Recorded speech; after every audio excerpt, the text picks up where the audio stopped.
Pede a bola por ali e encerra o jogo em Itaquera. Fim de papo, 3 para o Corinthians, 1 para o São Paulo. O Corinthians quebra o tabu de 2 anos, né? Volta a vencer o São Paulo. São Paulo segue sem vencer o Corinthians fora de casa pelo Campeonato Brasileiro. Gabriel Sá, seu destaque aí da derrota do São Paulo. O São Paulo perde mais uma vez e jogando um futebol muito abaixo. Bom, é o tipo de jogo que o São Paulo perde para ele mesmo, né? Perde para si mesmo o São Paulo mais uma vez. Muitas falhas individuais. Vamos tentar voltar gol a gol no que foi o São Paulo na partida. É só erro individual. Ferreirinha faz um pênalti totalmente desinteligente, né? Pouco inteligente ali na grande área. Faz o gol do time do Corinthians. Volta muito melhor o São Paulo. O único cara que dá para respeitar, que eu respeito hoje e que representou, foi o Tapia. O Tapia que viajou muitas horas para estar nesse jogo. Chegou hoje de manhã da Rússia. Viagenzinha bem longa, né? Jogou no meio de semana, não estava descansando na data FIFA. Estava jogando pelo Chile, fazendo gol, inclusive. Entrou e fez o gol de empate. Aí o jogo volta a ficar equilibrado. São Paulo criando, tem chances. Aí o Pablo Maia, que está numa fase horrorosa, dá no pé do Memphis. O Sabino vai todo estrambelhado, toma uma meia-lua, acho que foi uma caneta, gol do Memphis. E aí depois o Vitinho bate de fora da área, o Alan Franco e o Sabino ficam olhando, principalmente o Alan Franco, gol do Corinthians. São Paulo perde para ele mesmo, sempre perde para si mesmo. É um time esse ano de erros individuais grotescos, bizarros. É um time que merece perder. Mais uma vez, infelizmente, merece perder o time do São Paulo, porque erra muito, erra o jogo todo e é punido pelo time do Corinthians, que de bobo não tem nada. Vamos com o Ricardo Senna, nossa análise pós-jogo. Foda, né? Foda quando o São Paulo perde para si mesmo. Ricardo Senna comanda então o pós-jogo aqui de Corinthians 3, São Paulo 1. É isso, fica aí mais uma vez a derrota do São Paulo. Como o Gabi falou, perde para ele mesmo, consegue melhorar no segundo tempo, busca o empate, tá jogando melhor. E aí, cara, toma um gol inadmissível, que foi o segundo, um gol ridículo, um corte bizarro do Pablo Maia, o Sabino todo torto na marcação, e o terceiro gol do Corinthians bizarro também, porque o Vitinho finaliza sem marcação, a bola pega na trave, e aí o Yuri Alberto tem o tempo de dominar, olhar e finalizar também sem marcação. Então o São Paulo, enfim, mais uma vez uma postura vergonhosa, segunda derrota seguida no Campeonato Brasileiro. São Paulo que deve ficar de fora, né, de forma oficial da Libertadores do ano que vem. Já não tinha muita expectativa, agora essa expectativa caiu ainda mais. Inclusive o Corinthians empata em pontos com o São Paulo. Tá aí a um gol de saldo só de passar o time do São Paulo. Ricardo Senna, é com você o pós-jogo de Corinthians 3, São Paulo 1. Pois é, fim de jogo aqui em Itaquera, 1-3, né? Não vou ser redundante, né? Não vou falar exatamente assim tudo que os amigos aqui já falaram, né? Mas é isso, o São Paulo erra, né? O São Paulo paga pelos seus erros, pelas suas falhas. Não é só hoje não, né? A temporada inteira. É muito erro num time só, né? Muito erro individual. E aí quando você erra demais em jogos grandes, jogos decisivos, você tem que pagar o preço por isso. E o São Paulo ao longo da temporada toda, ele vem sendo uma equipe que falha bastante, né? Você vê, por exemplo, jogos como contra a LDU, lá no Equador. São Paulo bem no jogo, tal, porra, jogando bem lá, toma 2 gols de bobeira, joga a classificação no lixo. Contra o Palmeiras, abre ali uma vantagem, tudo bem, a arbitragem foi mal pra caramba, mas você toma 3 gols em coisa de 10 minutos. Aí você pega o jogo de hoje, o placar tava justo ali, 1-1, tava meio que lá e cá, tava tudo certo, o Corinthians não tava pressionando tanto a ponto de fazer um gol. Aí o São Paulo vai lá e entrega de novo, como no primeiro tempo quase entregou outros gols também pra eles, né?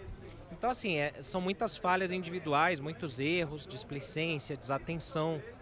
E, assim, quando você compete em alto nível, cara, você não pode falhar desse jeito. Você não pode vacilar tanto assim, né? E esse time do São Paulo hoje, ele tem um elenco que eu falo, no papel, de 1-11, ele é um time que ele não é ruim do 1-11. Se todos estivessem disponíveis, se todos tivessem condições de jogo, não seria um time ruim.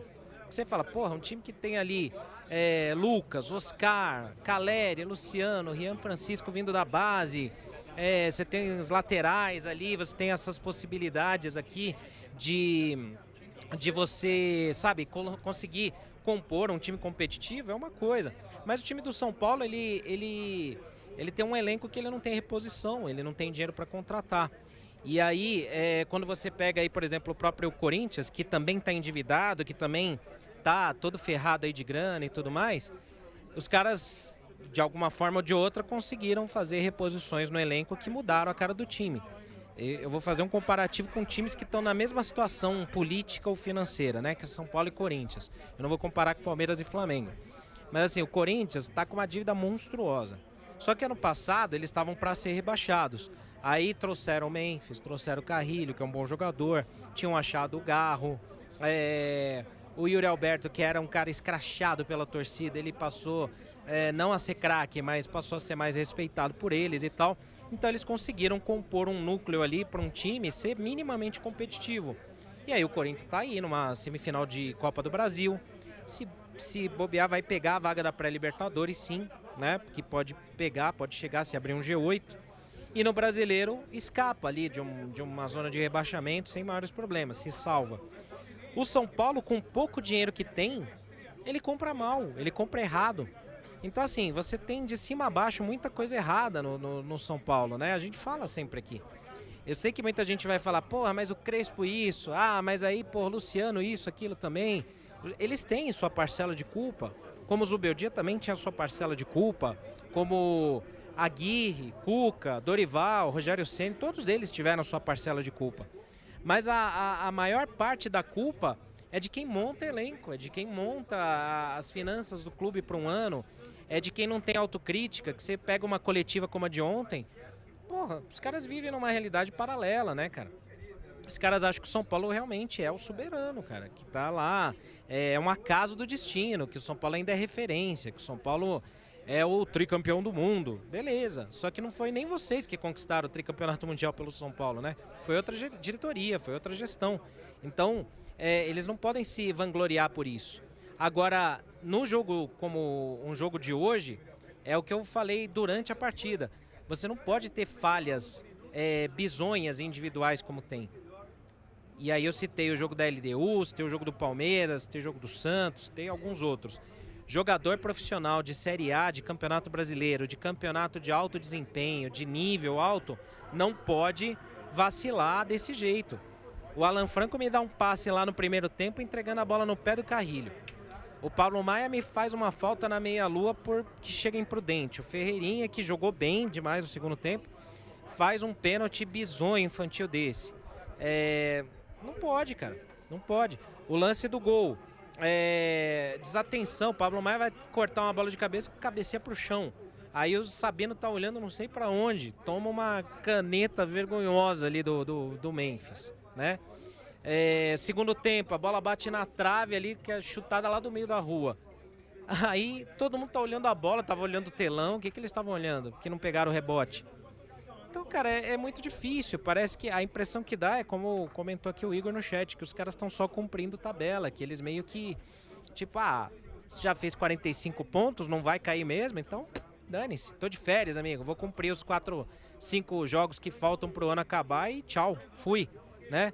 Só que, pô, quem sofre é o torcedor. Então, assim, quando a gente fala assim, esse time não merece ir pra Libertadores, esse time merece na Sul-Americana, lá jogando na altitude, no pior lugar possível. É o elenco, é a diretoria, não é o torcedor. O torcedor não merece isso, a gente não merece isso. Você que está aí no chat, você que está em casa torcendo, vendo, nenhum de vocês, nenhum de nós aqui merecemos isso. Mas assim, isso tudo aí é colheita do que a diretoria de Júlio Casares plantou, do que Carlos Belmonte, do que Rui Costa, do que Muricy Ramalho, do que todos eles fazem lá no São Paulo Futebol Clube, plantam há anos. Ninguém passa ileso por tanta coisa ruim. Eu vi um comentário outro dia de alguém falando assim, acho que do Flamengo. Porque o Flamengo se restabeleceu financeiramente e tal, e não sei o quê. Só que tem que ter atenção, porque basta ter um ano de má gestão no futebol, de mau gerenciamento, que você joga tudo por água abaixo. Agora você pensa o seguinte, olha o tamanho que é o São Paulo, porque o São Paulo há pelo menos 10 anos, vou dizer mais, eu ia dizer 20, né? Mas pelo menos há 10, 15 anos o São Paulo tem gestões terríveis, horríveis.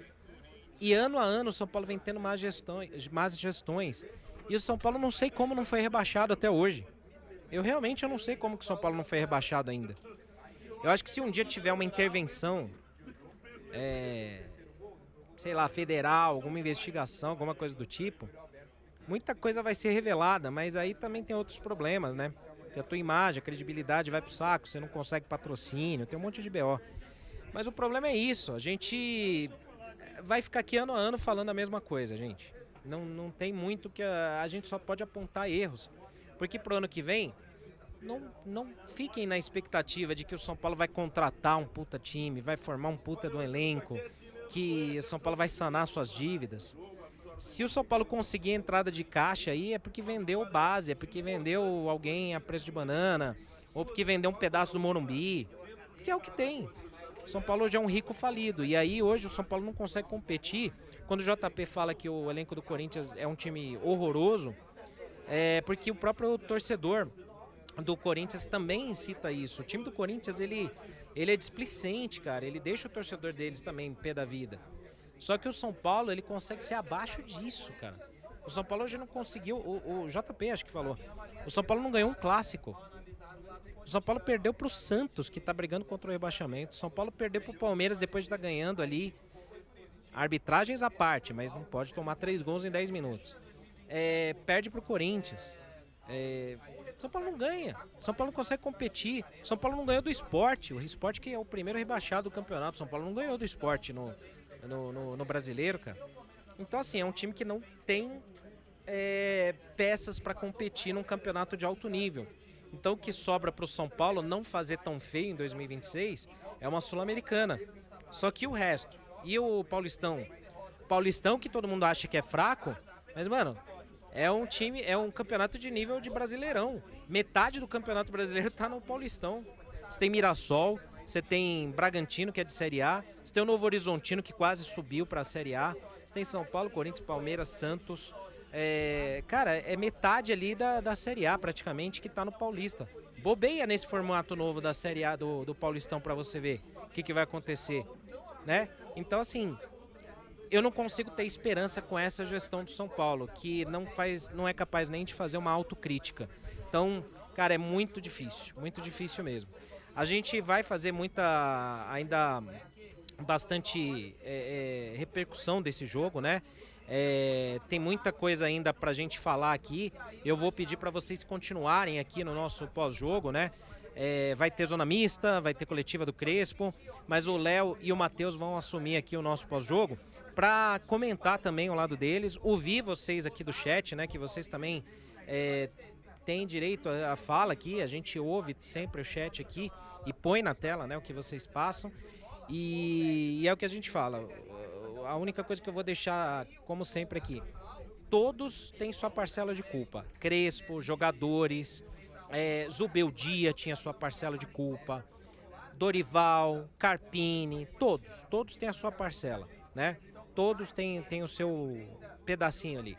Só que enquanto a gente ficar brigando aqui ou discutindo de fala do Zubeldia, porque agora o Zubeldia virou Deus também, né? Porque ganhou do Flamengo ontem. Mas assim, enquanto ficar nessa superficial, os maiores culpados passam ilesos. Porque aí é aquilo, é Morumbi 0, então os caras ficam confortáveis lá, sabe? Tem um monte de coisa aí que a gente vai falar ao longo da semana.